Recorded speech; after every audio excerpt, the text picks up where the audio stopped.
you're dealing with ALS, right? Yeah. Okay. Oh, and let me ask you this, Paul. The pointers I'm hoping to give you as to where you might go with EFT and this kind of thing might also be useful for other people. Is it okay if I put the recording on my website or other things if others could benefit from it? Absolutely, yes. Okay, all right. Okay, so you're dealing with ALS. Remind me again, you sent me an email about this, but remind me again, when did it start? Started, well, apparently, they reckon it started about 2014. And I started getting some muscle atrophy in my left arm. And I went to a specialist in about July of that year. And it took him to, oh, sorry, I went to a specialist 2015. It took him to 2016, March 2016, to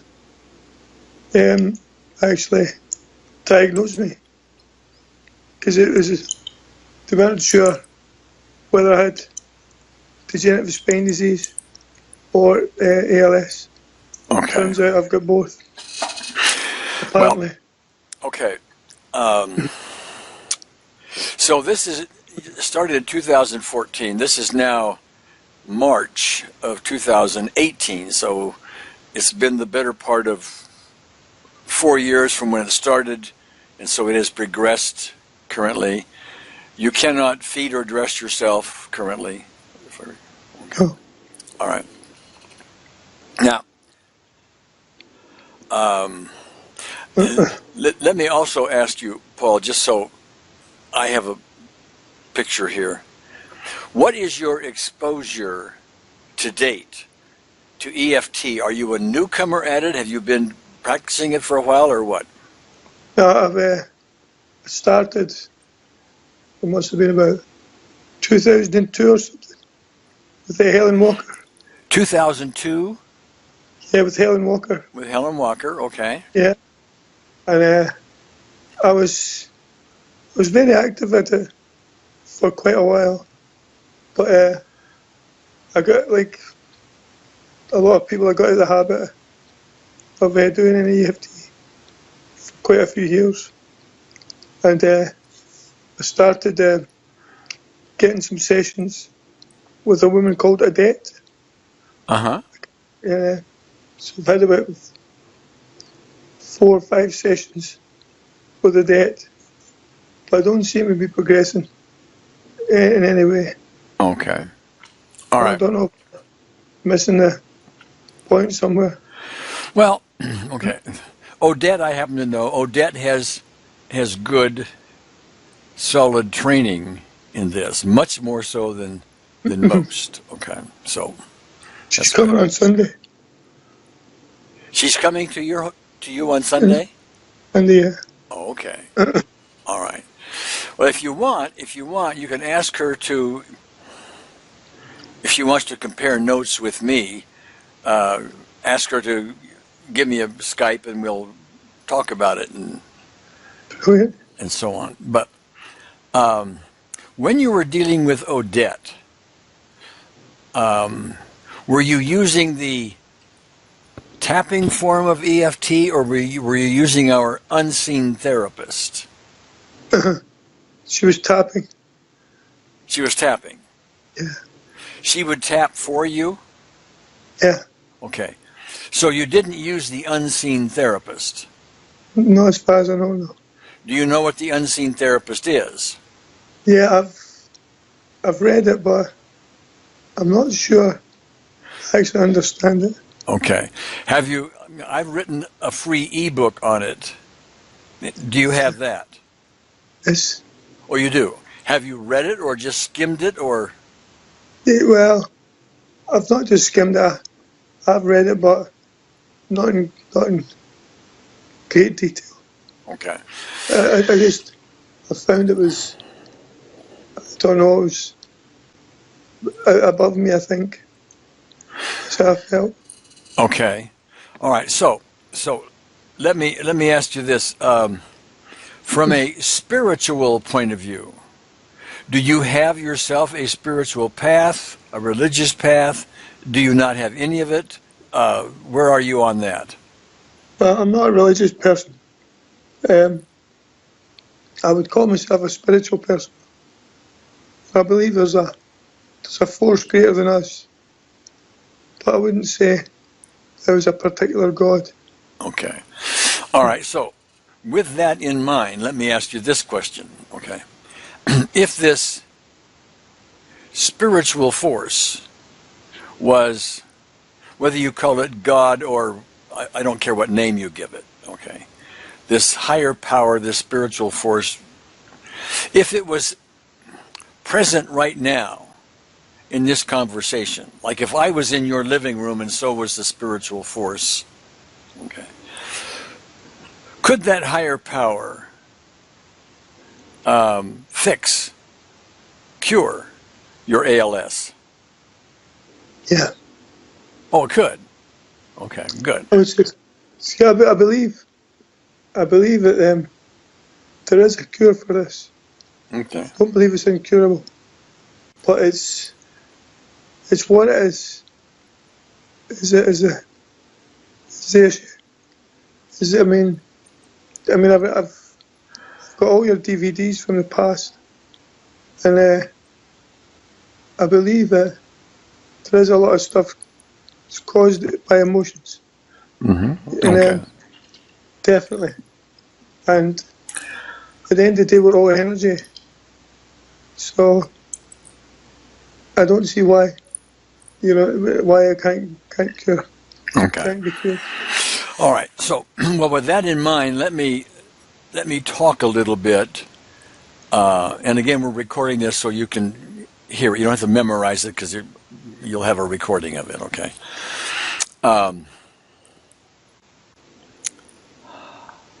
I too believe there is a cure for it. Okay. Now, it is challenging for me to believe that a man-made method, such as medicine, for example, is a man-made medicine, is likely to have a cure for it. Okay. Now that doesn't mean they can't help it. That things like that. But basically, what they do is use all the technology, and they have a lot of technology at their fingertips, to assist you with your symptoms. Okay. Now, EFT aims at the causes, and you hit, I think, the nail on the head well when you said there are emotional causes, unresolved emotional stuff. Okay. So, with the tapping form of EFT, the basic idea is to discover, to identify what these emotional issues are. They tend to be specific events, and I gather you've done that kind of work so far with Odette. Would I be correct? Yeah. Okay. Yeah. All right. We're trailing through my younger days, youth, and trying to tidy some stuff up. I didn't hear the last part. Younger days and trying to what? Tidy some stuff up. Okay. Tidy. Okay. So, all right. So, one of the challenges here is that Odette, who has some skills in this area, okay, has to play detective with you and start bringing these things up. Now, some of these things are hidden, even from you. They are forgotten. Or maybe they have been so traumatic or so guilt-ridden or all this stuff that humans do that you have repressed it or you don't want to look at it. I don't know the specifics, but those would be possibilities here. Okay. And so sometimes the detective work falls a bit short because we're not able to really find what is there, and it takes time to start digging these things up. Okay. Now, our unseen therapist is another name for your spiritual force. Okay. I'm going to urge you to read the book again, digest it, etc. When it talks about the unseen therapist, it points out that it is very non-denominational. Some people are Christian-oriented, and so they might want to call the unseen therapist Jesus, or they may want to call it Spirit or Holy Spirit or God. Things that fit within their particular religion. Others may want to call it Buddha or Allah. Okay, none of that matters what you call it. We call it unseen therapist. We call it a she because women tend to be more softer than men, more gentle. But therein lies this power, and it is it contains a wisdom that is well beyond your and my and Odette's ability to understand. Okay, it's beyond. It's at a different level altogether. And we are now developing ways where you and Odette and others who are working with the unseen therapist, and she's very familiar with the unseen therapist. I don't know why she hasn't used it with you yet. But where we can call on the unseen therapist, we can ask that spiritual dimension, what's really going on here? What haven't we put on the table yet? What is hidden from us? What is repressed? What is forgotten? Now that takes some skill. It takes some practice. And you won't always be right the first time. It may take several tries, etc. But there is a source of doing that which is very, very important.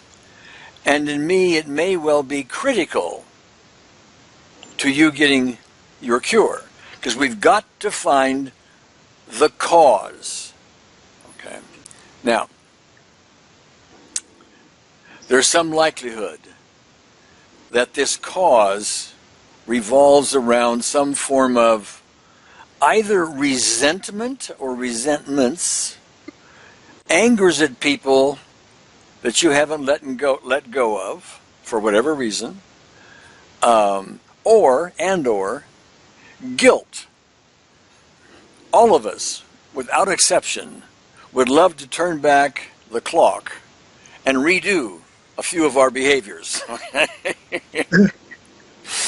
There's nobody immune from that, myself included, okay? So when we carry around guilts, angers, resentments, even if we've forgotten them, or we think we've just done away with them and we don't bother with them anymore, they're still in the system, seething in the system, causing, for lack of a better term, negative chemistry, which shows up physically.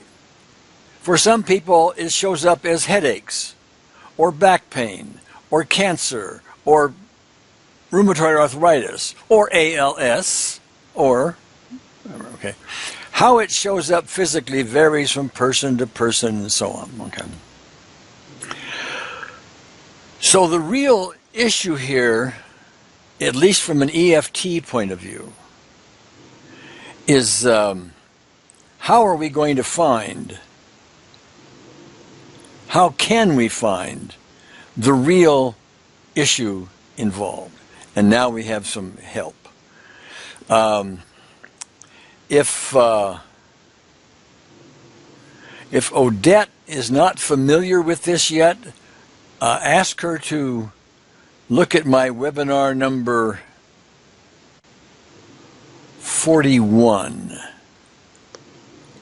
In fact, if I think about it, even though it's supposed to be for our members, I will send you a link.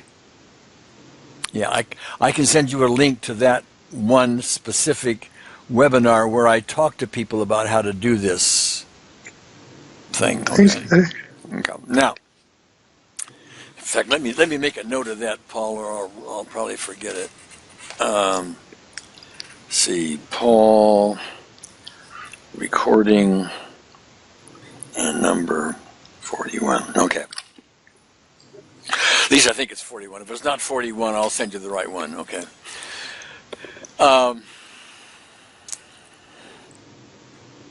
So let me ask you. This is the kind of question I'm sure Odette has asked you, but just for my understanding of it,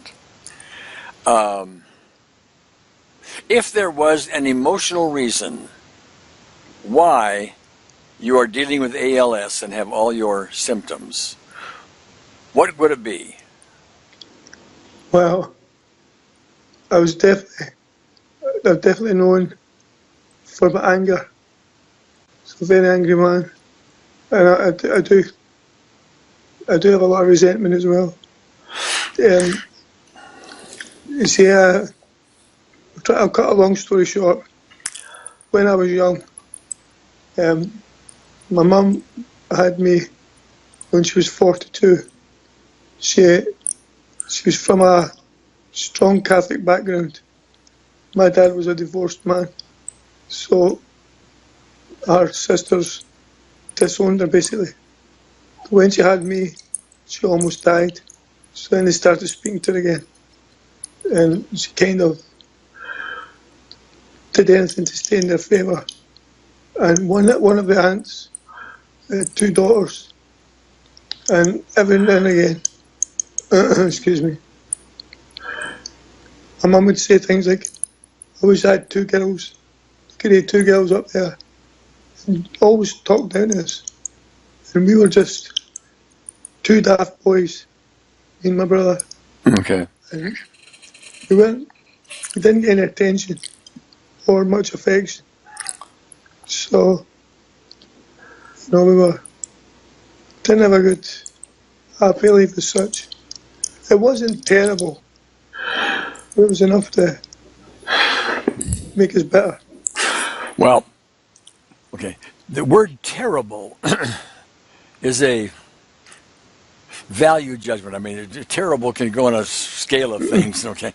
But what's important here is that it's not really what happened. It's not what your mother did and what your mother said and all of that, although it seems that way. What is important here is not what happened, what your mother did, said, and so on, but rather your response to it. What did you do with that? Okay? And if that brings up anger and resentment, which was it's a very natural, understandable, human thing that we do. Okay? However, if we carry on with it and keep it around, it is constantly having, even if we're not consciously aware of it, it is constantly having its effect. We are not at peace, okay? And so what has to happen is that we have to end up with a form of genuine forgiveness, like it's a way to truly understand where your mother was coming from. That doesn't mean you have to condone it. It doesn't mean you have to support it. It doesn't mean you have to agree with it. Okay? But it does mean if you're going to get peace on this yourself, and hence have that contribute to the cure of your symptoms, all right? If you're going to have peace on it, you're going to have a quality level of forgiveness. Now, forgiveness is also another interesting word. And ultimately, forgiveness means It is so forgiven you don't even remember it. Okay? Now, that may be a little challenging for us. Okay? So, let me explore with you another level of that, a sort of stepping stone, beginner's type level with that, and that's to understand your mother's behavior and your mother's comments and so on. So let me ask you, as far as you know, what kind of, was your mother rejected, abused, or something like this during her childhood? Not as far as I'm aware from the stories she told me, but she was definitely rejected when she started dating my dad. She was thrown out.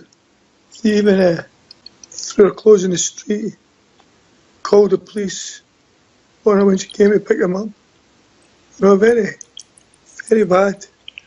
And this is from supposed good Christians. But Okay. see, the thing is, Gary, well, obviously on a conscious level, I don't hold a grudge against my mum. Obviously I don't condone what she did, but in my older years I decided to understand why she did it. So you do understand why? Yeah, she was just trying to stay in favour with the sisters. Yeah, okay. And would need to do that, to make herself complete, or whatever terms you want to give herself some peace and this kind of thing. So, so the example I gave may not have fit directly. However, your mother's behavior, well, you understand your mother's behavior, okay? So you're at an understanding level. Well, there's another level from understanding to, complete forgiveness. And there are some resentments and so on. So even though you understand, you still resent it because you don't like what happened. Oh. She should have had more respect for us. Stood up for us more. Okay. All right. Now, yes, and perhaps anybody objective looking at this would agree with you. Okay. On the other hand, if you'll listen to your words, what you're saying is she should have had more respect for us. Okay. That is your response to what she was doing. Okay. Even though she had her own reasons that you can understand, okay, she still should have had more respect. Therefore, I resent it. That's still your response, okay? And that's also imposing, if you will, your rules on how she should behave. Okay. That's not to say your rules are wrong, but it is you saying, this is my response, I'm wrong, I'm right, she's wrong, I resent. Okay? And that resentment, that anger, can be expensive, as you may well be experiencing. Yes, so far? Yep. Okay. So, I can't be exhaustive here, Paul. So I'm trying to point you in directions, okay? And your partner, who's not here now, when she comes home, she just came in. Okay, well, you can have her watch this recording as well, and she may be able to help you remember some things that need to be looked at, and so on. Okay, but Paul, I would also, and we don't have to put that on this recording, but I would also look at guilt things. Think, I wish I hadn't done that, okay? Or I wish I'd have done something differently. Because that can really start eating at you, even though you're not aware of how it does that. Okay. Yeah, well, see, I've been married and divorced twice, and both divorces were entirely my fault. You know, I wasn't a very good person. I didn't hit anybody, but I was always aggressive, like an angry man. Okay. Just angry. Well, okay. You know? So there's anger and resentment coming up again, and when any of us carry, this is not just you, Paul. When any of us carries this around, and we all carry some form of that around, okay, it's impossible to go through decades and decades and decades of life and not collect some of that, okay? So, but the angry man, at least from an EFT point of view, is paying for it with ALS symptoms. Okay. So, again, I would go back to my book, and while it may have been over your head to begin with, I would stop, and I would digest, each chapter, and so on. And there are exercises called the personal peace procedure near the end, and Odette is familiar with all of this. Okay. Yeah. But I would point you in that direction. What I'm trying to point out is ways to identify the true issues, the true causes, okay? And then the way to take care of those is more powerfully the unseen therapist rather than mechanically tapping on some meridians, okay? All right, so anyway, those are my thoughts. Do you have any other questions or anything? I thought I tried the unseen therapist. Am I right in saying that you get yourself in a relaxed state and then you call for the unseen therapist to come forward? Because I tried that and maybe obviously I wasn't doing it right. Well, it's a little more detailed than that. And that is described in more detail in the book. So I would ask you to, and when you get to that point, it talks about specific events which you're already familiar with, okay? But that's a very important piece of it. It gives you some phases to go, all of this, it's all there. And I would urge you to ask Odette to shift towards that, because she's been using, I know, with other clients, and to get a hold of me if she has any questions. So you definitely think it's as early as that, the problem. It wouldn't be like the year before this started, I was when I was trying to get back in a relationship with my current partner. We used to see each other before, and I was insanely jealous because she didn't want a relationship at the time, and it almost sent me off my head. Jealousy, and it's crazy. Because even some of my friends were saying I'm starting to lose the plot. But would the damage that had been done before that? Yeah. Okay. Well, all right. All of this properly done, all that anger and related things can shift to peace. And I would expect the more peace you get, the less reason there is for the ALS symptoms. That's the general and simple point. Okay. What's interesting, Paul, and I'll just give you this final seed, if you will, is that you may find that as you start unloading this anger, okay, you may find something happen. That is, you may not want to unload it. You may want to keep it. And that's something you have to really look at. See, if you think about it, we can justify our anger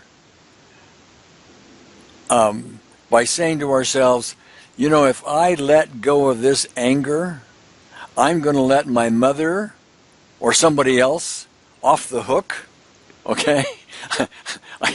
And I have a need to beat them up in my mind. I have a need to do that, okay? And letting go of that need, sometimes that need becomes part of our identity. It's part of who we are. And to really get peace on it is like letting go of a part of who we believe, anyway, that we are. So I would just point out that resistance to you, so you're aware of it, and ask unseen therapists to take care of that resistance. But that resistance is likely to be there, so be aware of it. Thanks, Gary. Okay. All right. Paul, I will send you this information. I'll send you this recording. I wish you well. God bless you. Big hug for you. Okay? Thank you so much for talking to me, Gary. All right, Paul. It's been a pleasure to see you. Okay. Bye. Take care. Bye.